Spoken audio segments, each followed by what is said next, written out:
안녕하세요. 저는 미친 시댁과 인연을 끊고 제 가정을 지켜낸 30대 여자입니다. 사람들은 종종 가장 무서운 적은 가장 가까운 곳에 있다고 말하곤 합니다. 저는 그 말이 진실이라는 것을 결혼 생활을 통해 뼈저리게 깨달았습니다. 저희 시어머니는 정말 상상 초월의 악마 같았고 저희 신우도 참 못돼 먹은 인간이었어요. 그나마도 제 남편은 그들과 달리 착하고 생각도 바르고 저를 위하는 사람이었기에 그 엄청난 일을 겪고도 시댁하고는 인연을 끊었을지언정 결혼 생활은 끝내지 않을 수 있었습니다. 다시 생각해도 치 떨리고 몸서리 쳐지는 그 사건에 대해 이야기해 보려 합니다. 제 남편은 소위 개천에서 용난 케이스였어요. 남편은 어릴 때부터 공부를 굉장히 잘했다고 했고 현재는 한 로펌에서 변호사로 일하고 있습니다. 저는 남편과 대학교 때 단체 미팅으로 만났어요. 솔직히 별 기대 없이 친구들과 재미삼아 나간 단체 미팅이었습니다. 시끄러운 호프집이었는데 거기서 그 남자를 보게 된 거죠. 어쩌다 보니 그와 나란히 앉게 되었고 저희는 다른 사람들의 소란을 뒤로한 채 둘만의 대화를 나누게 되었습니다. 그는 제 전공이나 꿈에 대해 진지하게 물어봐 주었고 저는 그의 지적인 눈빛과 차분한 말투에 끌렸습니다. 그는 법학과를 다니고 있었는데 변호사가 꼭 될 거라고 했죠. 돈을 잘 벌거나 사회적인 성공보다는 자기 가족에게 안정적인 울타리가 되어주고 싶다고 했는데요. 어린 나이지만 가족에 대한 사랑이 많고 책임감도 강하구나 생각했던 것 같아요. 그렇게 미팅이 끝나고 그에게서 먼저 연락이 왔습니다. 저 역시도 그에게 호감이 있었기에 저희는 자연스럽게 연인이 되었죠. 저랑 남자친구는 알콩달콩 연애했습니다. 그러다가 남자친구가 자신의 집 사정에 대해 이야기를 하더라고요. 집이 좀 여유롭지 못한 편이라고 했고 아버지는 병으로 돌아가셨다고 했습니다. 책임감이 강했던 아버지는 수술 때문에 병원에 가기 직전까지 가족들을 위해 일을 하고 돈을 버셨다고 했어요. 그러면서 당신이 떠나도 가족들이 잘 지낼 수 있게끔 충분한 재산을 남기고 가셨고 원래는 그 돈으로 남친이나 남친 누나나 안정적으로 대학교도 들어가고 생활도 할 수 있었을 거라고 했습니다. 하지만 자신의 어머니가 돈에 대한 개념이 좀 부족하고 기도 얇은 편이었대요. 친척들이나 친구들한테 돈을 빌려주거나 투자 권유에 함부로 투자를 하는 등 이래저래 돈을 많이 날렸다고 했죠. 등록금까지 그렇게 해버리는 바람에 하마터면 남자친구는 대학 입학을 못할 뻔하기도 했답니다. 우리 엄마랑 누나가 좀 철딱서니가 없어. 현실 감각도 좀 부족하고. 그래도 가족이니 어쩌겠어. 그리고 아빠가 돌아가시기 전에 나한테 가족들 잘 부탁한다고도 하셨고. 내가 변호사가 돼서 돈 많이 벌어서 엄마랑 누나 다 책임지고 건사해야지. 저는 그런 말을 하는 남자친구가 책임감이 강해 보여서 좋았습니다. 자신의 가족을 지키려는 그 굳은 의지가 남자친구를 더 든든하고 믿음직스럽게 보이게 만들었거든요. 어쨌든 남친은 그 로스쿨에 들어가려고 준비했는데 그 고생스러운 공부를 할 때도 저랑 사귀고 있었거든요. 제가 정말 서포트를 많이 해줬습니다. 저희 부모님은 연세가 좀 많으시고 제가 막둥이였는데요. 제 대학까지 보내주시고 나서 부모님은 원래 계획대로 귀농을 하러 시골로 내려가셨습니다. 그래서 저는 대학교 때부터 과외나 아르바이트도 했었고 대학 졸업하자마자 한 회사에 취업해 일하면서 돈도 열심히 벌었죠. 남친도 역시나 꿈을 이루기 위해 공부에 매진했습니다. 남친이 도서관에서 밤을 새울 때면 저는 따뜻한 도시락과 커피를 싸들고 찾아가 함께 밤을 지샜습니다. 또 제 월급날이면 남친에게 필요한 책과 물품도 사주었고 면접을 보러 갈 때를 대비해 좋은 정장도 맞춰주었습니다. 남친이 꿈을 이루기를 저 역시도 간절히 원했던 거죠.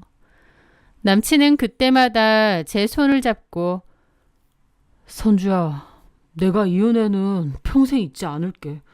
꼭 변호사 돼서 너 호강시켜줄게. 라며 눈시울을 붉히곤 했습니다. 물론 주변에서는 저더러 그러더군요. 헌신하면 헌신짝 된다. 남자친구가 변호사 되고 나면 마음이 달라져서 너랑 헤어질지도 모른다. 라는 얘기들이요. 아주 귀에 못이 박히도록 들었죠. 저도 사람인지라 당연히 불안한 마음이 생길 때도 있었습니다. 하지만 괜찮았어요. 다른 것보다 제가 좋아서 하는 것들이고 일방적인 희생이라고 생각하지 않았습니다. 그리고 남자친구를 인간적으로 많이 믿었습니다.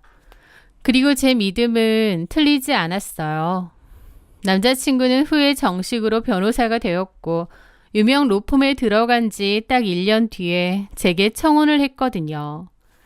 남친은 사귀는 동안 저에게 늘 고마웠고 당당한 모습으로 저에게 청혼할 순간만을 기다렸다고 하더라고요. 남친은 책임감도 의리도 강한 사람이었습니다. 남친 말로는 돌아가신 아버지랑 자기가 비슷한 성격이라고 했죠.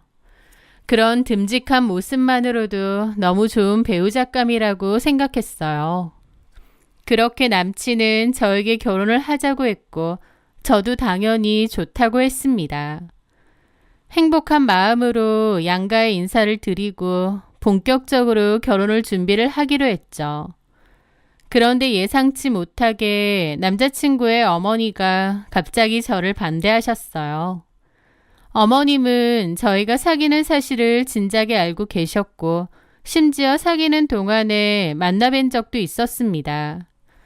그때는 아무 얘기도 없으셨고 오히려 제가 뒷바라지 한다는 말에 기특해 하시기도 했거든요. 그런데 막상 저랑 진짜 결혼한다고 하니 며느리로서 제가 성에 차지 않으셨던 것 같습니다. 저희가 결혼 소식을 전하기 위해 찾아간 날 어머님의 반응은 차갑기 그지 없었거든요. 무슨 결혼을 이렇게 서둘러서 해? 자리 잡고 천천히 해도 되는 것을. 엄마, 왜 그러세요? 저 변호사 되고 나면 바로 선주랑 결혼한다고 여러 번 말씀드렸잖아요. 그리고 그동안 선주가 제 뒷바라지를 얼마나 해줬는데요. 아니, 그거야 네가 변호사 되면 선주도 남는 장사니까 미래를 보고 투자한 거 아니겠니? 뭐 그렇게 순수한 마음은 아니었을 거 아니야. 제가 남자친구를 위해서 또 사랑해서 기다리고 헌신했던 마음을 투자로 매도하시더라고요. 남친은 그 말에 자기가 더 기분 나빠하면서 말씀 함부로 하지 마시라고 했고 어머님도 아들 눈치가 보이는지 더 이상은 말하지 않으셨습니다.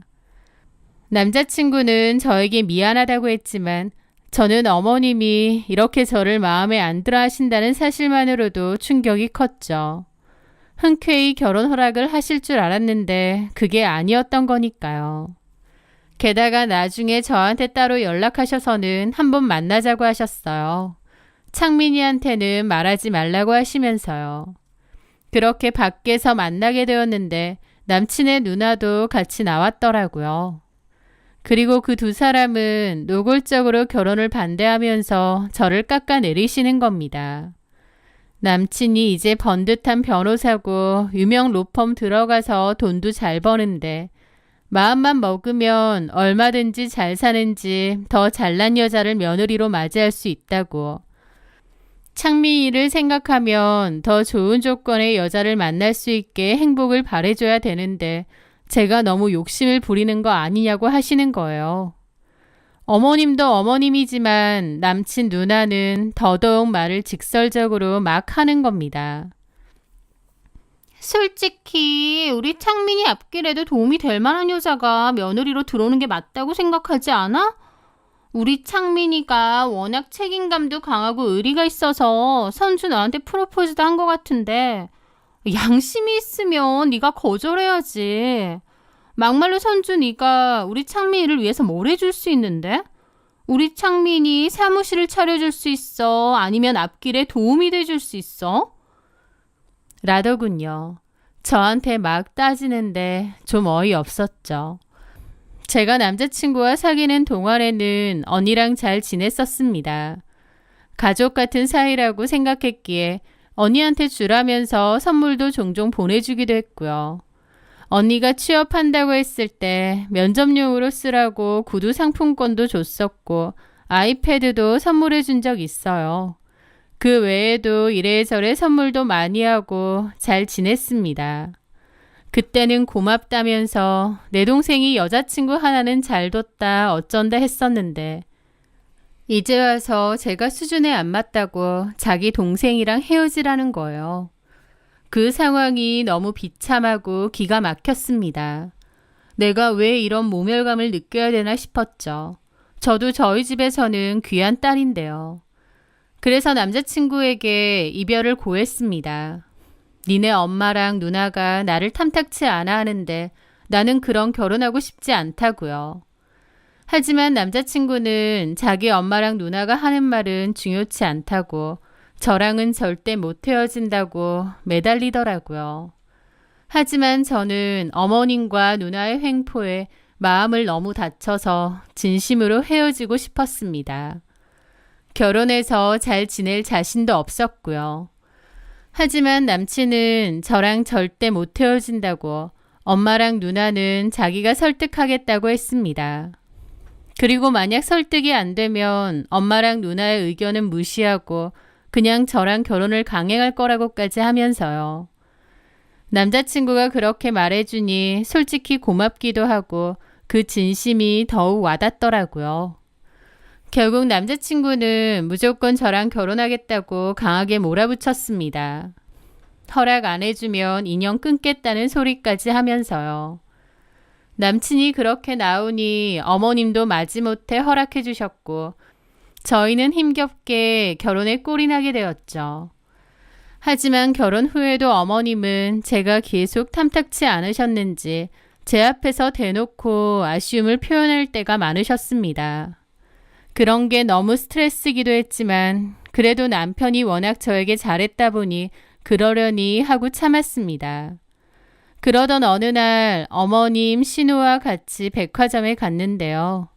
어머님이 어떤 아주머니랑 우연히 만나서 반갑게 인사를 하시더라고요.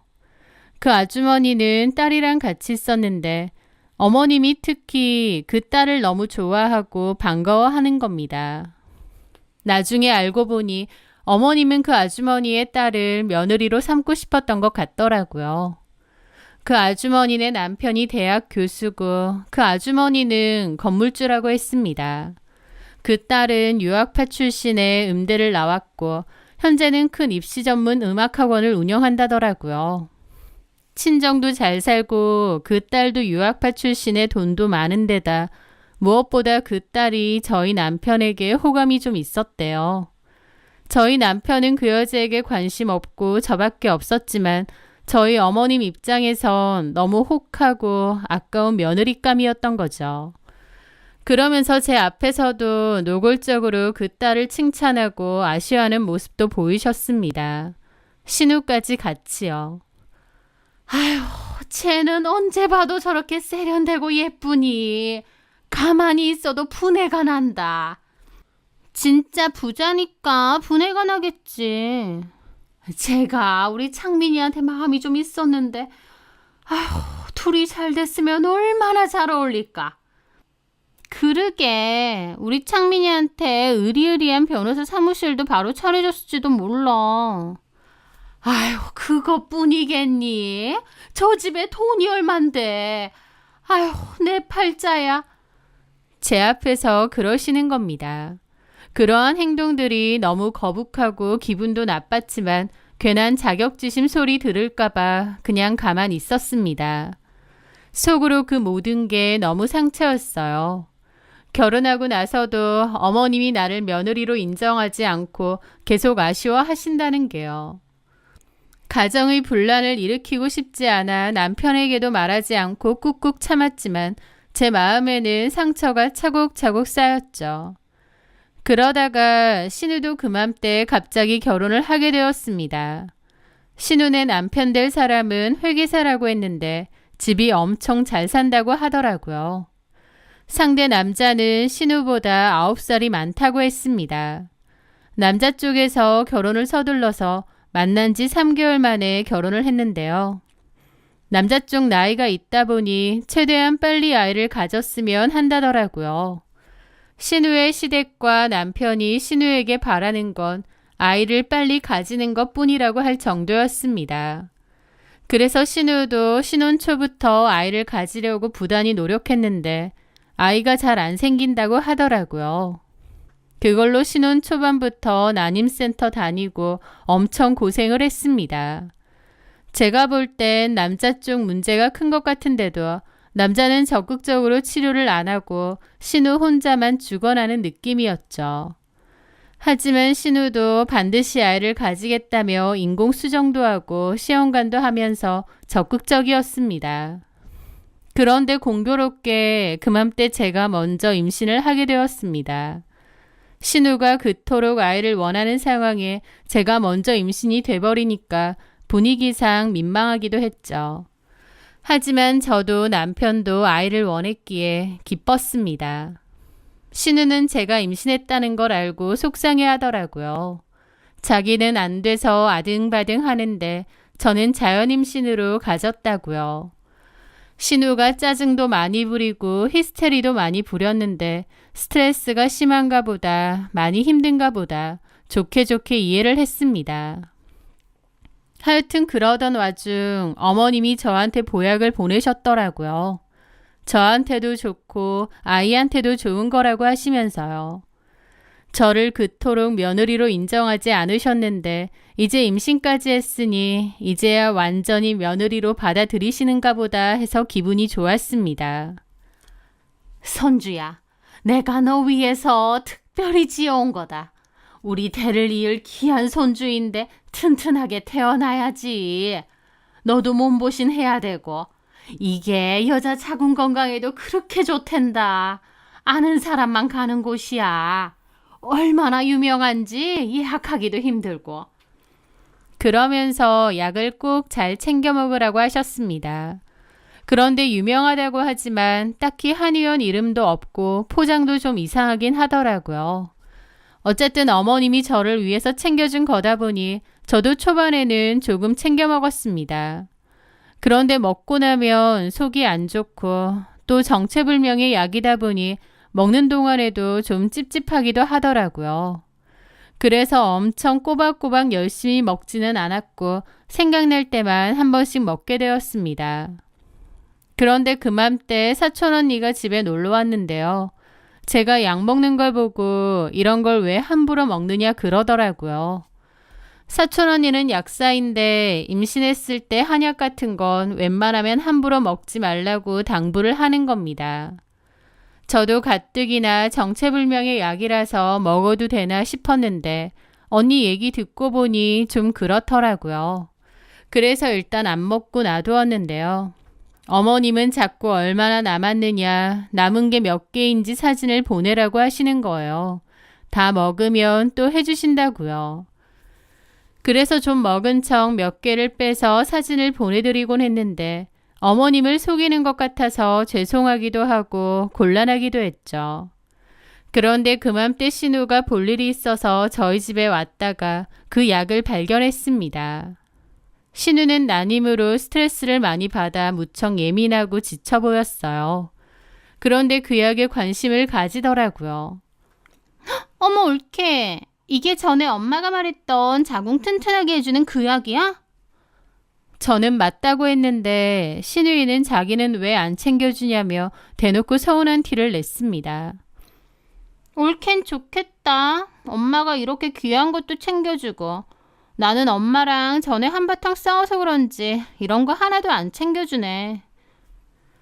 사실 그맘때 예민했던 신우하고 어머님하고 작은 다툼이 있어서 서로 연락을 잘 안 하고 있었을 때였거든요. 저는 그래서 아마 못 주신 것 같다고 그랬죠. 그랬더니 신우가 제게 그러는 것이었습니다. 올케는 정크 건강하잖아. 솔직히 이런 거 안 먹어도 얼마든지 순산할 거 아니야. 나는 병원에서 자궁이 좀 약한 편이라고 하던데 이거라도 먹어야 할 것 같아. 이거 내가 먹어도 될까? 올케는 다 먹었다고 하면 엄마가 또 사줄 거 아냐. 라는 겁니다. 저는 어차피 사촌 언니의 말 때문에 한약을 먹을 생각이 별로 없었고 그렇다고 어머님이 일부러 지어주신 건데 버리기도 좀 그랬거든요. 차라리 잘 됐다 싶었습니다. 그래서 흔쾌히 그러시라고 했죠. 알았어요, 형님. 필요하시면 이거 다 가져가세요. 저는 남은 한약을 전부 쇼핑백에 담아 신우에게 건넸습니다. 어차피 그 한의원에 제가 직접 가서 진맥받고 받은 맞춤 한약도 아니었기에 누가 먹어도 상관없을 거라고 생각했어요. 그냥 몸보신하는 보약 같은 거고 신우는 먹고 싶어 하니까요. 그리고 2, 3주 뒤에 신우는 열심히 먹고 있다면서 자기한테 약이 잘 받는 것 같다며 몇 개 안 남은 상자 사진을 찍어서 보내주었습니다. 저는 그 사진을 잘 먹고 있냐고 확인하는 어머님께 전달했고요. 그러고 또 얼마간의 시간이 지났는데 시댁에 물건 전해드릴 게 있어서 잠깐 들렀습니다. 그런데 어머님이 제 배를 보시더니 약은 잘 먹고 있는 거냐 다시 물으시더라고요. 저는 그냥 잘 먹고 있다고 뻥을 쳤죠. 그런데 어머님은 제 배를 뚫어지게 쳐다보며 좀 갸웃갸웃 하시더라고요. 뭐지 싶었지만 그냥 말았습니다. 그렇게 저는 물건 전해드리고 나왔어요. 그런데 나와보니 제가 소파에 지갑을 흘리고 나온 모양이더라고요. 놀라서 다시 시댁으로 들어갔습니다. 현관 비번은 알고 있었기에 누르고 들어갔는데 그 사이에 어머님은 안방에서 통화 중이시더라고요. 안방 문이 살짝 열려 있었고 저는 지갑만 챙겨 조용히 나오려고 했습니다. 그런데 그 안에서 들려오는 이야기에 소름이 쫙 끼치더라고요. 아니, 그 약이 왜 효과가 없어요? 이거 효과 있는 거 맞아? 돈은 돈대로 받아놓고 지금 3주가 다 되어가는데 애 떨어질 기미가 안 보이잖아. 돈이 한두 푼 하는 것도 아니고만 효과가 뭐 이래요? 저는 그 자리에 얼어붙었습니다. 다 먹어가니까 다시 지으러 갈게요. 이번에는 좀 더 강하게 좀 지어요. 확실하게 먹으면 바로 떨어질 수 있는 걸로. 저는 이게 무슨 말인가 싶어 입을 틀어막았죠. 시어머니는 제가 온 줄도 모르고 계속 통화를 이어갔습니다. 저는 너무 놀라서 들고 있던 지갑을 떨어뜨렸죠. 그 바람에 어머님도 놀라서 저를 쳐다보시더라고요. 그 순간이 웬만한 공포영화보다 더 경악스럽고 무서웠습니다. 어머님도 놀라서 저를 빤히 쳐다보고 있고요. 저는 그대로 집 밖으로 달려나갔습니다. 충격이 너무 컸고 정신없이 집으로 달려갔죠. 집에 왔는데 충격과 소름이 가시지를 않는 겁니다. 그러니까 어머님이 나한테 준 약이 임산부 몸보신하는 보약이 아니라 애 떨어지게 만드는 그런 약이란 말인가? 진짜 너무 무섭고 화가 나더라고요. 내가 그렇게 마음에 안 들어서 뱃속에 손주까지 지우려고 작정하셨나 싶고요. 그 와중에 어머님은 계속 전화를 하셨고 저는 받지 않았습니다. 그랬더니 저희 집까지 한달음에 달려오셨더라고요. 저는 문도 안 열어드리려다가 뭐라고 하는지 드러나 보자 싶어서 열었습니다. 그랬더니 들어오시자마자 저보고 오해라면서 말도 안 되는 변명을 하시는 겁니다. 몸보신하는 약이 아니라 애 떨어지게 하는 약이라는 거 다 들었는데요? 그런데도 제가 오해한 거예요? 그거는 다른 약이고 너한테 준 거는 진짜 좋은 약이야. 어디 갖고 와봐라. 내가 지금 네 앞에서 당장 먹어볼 테니. 너 혼자 오해하고 왜 난리야? 오해요? 그럼 아까 그 통화는 뭔데요? 그거는 친구 부탁으로 한 거다. 친구가 필요한 데가 있어서. 하여튼 너한테 준 거는 진짜 좋은 약 맞아. 너는 나를 도대체 뭘로 보는 거니? 네 뱃속에 있는 애 우리 창민이 애야. 그런데 내가 미쳤다고 너한테 안 좋은 걸 주겠니? 주셨잖아요. 얘가 진짜 어디 들고 와보라니까. 내가 네 눈앞에서 그거 다 먹으마. 그러면 내 말 믿겠니? 라면서 뻔뻔하게 소리를 지르시더군요. 그래서 제가 그랬죠. 어머님이 무슨 의도인지는 모르겠는데요. 죄송하지만 저 어머님이 주신 약 안 먹었습니다. 뭐라고? 다 먹었다고 몇 개 안 남은 상자 사진도 보냈잖아. 그건 뭐야? 그거 제가 먹은 거 아니고요. 형님이 드신 거예요. 그 말에 어머님은 정지화면이 되더라고요. 엄청 당황하신 것 같았습니다. 뭐라고? 우리 라이가 먹었다고? 그게 무슨 소리야? 저희 집에 오셔서 자궁 튼튼해지고 좋아지는 약이 이거냐면서 양보해달라고 해서요. 그래서 그러라고 하시고 다 싸드렸어요. 어머님은 기함을 하는 겁니다. 그걸 왜 우리 라이한테 줘? 왜 이러세요, 어머니? 어머님 방금 저한테 여자 몸에 너무 좋은 약이라면서요. 그럼 형님이 드셔도 좋은 건데 왜 화를 내세요? 그런데 어머님이 경악을 하시더니 아악하고 비명을 지르시는 겁니다. 그 꼬라지를 보는데 저도 너무 열받더라고요. 자기 딸이 먹었다고 하니 저렇게 방방 뛰는 걸 저한테 먹이다니요. 진짜 미친 거 아닌가 싶었고 너무 열받았죠. 왜 이러세요? 저한테 독약이라도 주셨어요? 어머님이 좋다고 귀한 거라고 하셨잖아요. 형님이 그거 거의 다 드셨다던데 무슨 문제 있어요? 제 말에 어머님은 얼굴이 새하얗게 질리더니 일단 급하게 전화를 하시더라고요. 아마 신우에게 전화를 거는 것 같았죠. 신우는 전화를 안 받은 듯 했고 어머님은 안절부절 못하더니 그대로 달려나가는 겁니다. 아마 신우에게 가는 것 같았죠. 그 모습에 얼마나 기가 막히던지요. 도대체 나한테 그리고 내 뱃속의 아이한테 뭘 먹이려고 한 건가 싶고요. 저는 그 후 찍어놨던 약 사진 속에서 작게 적혀있는 전화번호를 발견했고 알아봤습니다. 알고 보니 제대로 된 한의원도 아니고 이상한 약들을 만들어 파는 불법적인 건강원 같은 데더라고요. 어머님은 제가 임신한 걸 원치 않았기에 그걸 저에게 먹이려 한 겁니다. 저는 이 모든 사실을 남편에게 말했고 남편도 몹시 경악했죠. 제 앞에서 무릎까지 꿇고 미안하다고 했습니다. 남편은 어머님에 대한 분노와 배신감으로 질려 있었죠. 어떻게 이런 짓을 벌일 수 있냐고요. 그리고 남편은 제가 그래도 몇 포 먹었으니 혹시 건강에 문제가 있는 건 아니냐 물었고 저는 최근 검진 갔다 왔는데 별다른 문제는 없다고 했습니다. 남편은 이성을 잃고 어머님에게 달려갔습니다. 그리고 한바탕 뒤집어 엎었다고 하더라고요. 도대체 왜 그랬느냐 물어보니 그 부잣집 딸이 아쉬워서 저랑 남편 이혼시키고 그 딸내미를 붙여주고 싶어서 그랬답니다. 사실 그 집 딸도 유학할 때 짧게 결혼했다가 이혼한 전력이 있기 때문에 그 집에서도 저희 남편이 이혼하고 오면 상관없다고 했다는 거예요. 며느리 바꾸고 싶어서 저한테 그 미친 약을 먹였던 거죠. 저희 남편 완전 뒤집어지고 어머님하고 인연 끊겠다고 했다더군요. 변호사인 그가 자신의 어머니가 저지른 일이 얼마나 큰 범죄인 건지 모를 리 없었죠. 남편은 집에 돌아와 어머님에게 전화를 걸었습니다. 그리고 차갑게 말했죠. 엄마가 한 행동은 인간이 할 짓이 아니에요. 나는 다시는 엄마 얼굴 보고 싶지도 않고 엄마라고 부르고 싶지도 않아요. 엄마가 이렇게 위험하고 무서운 사람인 줄 몰랐어요. 다시는 저희 앞에 나타나지 마세요.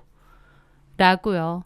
그리고 나중에 들으니 그 정체불명의 약을 먹은 신우는 자궁 상태가 안 좋아져서 더더욱 임신이 힘들어졌다고 했습니다. 그 사실을 알게 된 신우는 이게 다 엄마 때문이라고 뒤집어졌다고 하더라고요. 신우가 어머님을 원망하며 모녀 사이는 완전히 파탄났고 그 집에서도 신우가 계속 아이를 못 가지니 이혼 얘기까지 나온다고 하더군요. 어머님의 그 미친 행동 때문에 아들과도 의절하고 딸한테도 엄청난 피해를 준 겁니다. 저도 마음 같아서 시어머니를 확 고소해버리고 싶었죠. 남편도 제가 그렇게 해도 할 말 없다고 했고요.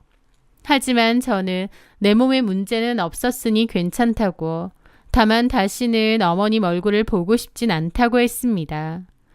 남편하고 이혼할 게 아니기 때문에 더 크게 문제를 만들 생각은 없었고, 대신 다시는 안 보고 살겠다고 결정을 내린 거죠. 남편도 알겠다고 했고 어머님과 인연을 끊는 걸로 이 일은 끝내기로 했습니다. 그렇게 저는 시어머니도 신우하고도 더 이상 연락 안 하고 지냅니다. 남편은 그 일로 늘 저에게 미안한 마음을 안고 산다고 하더라고요. 남편하고는 여전히 잘 지내고 있고 그 아이도 건강하게 출산했습니다. 어머님이 그 뒤에 자기가 정말 미안하다며 아이 사진 한 번만 보내달라고 연락이 왔는데요. 그 문자도 바로 지워버렸습니다. 진짜 뻔뻔하신 분이구나 싶더라고요.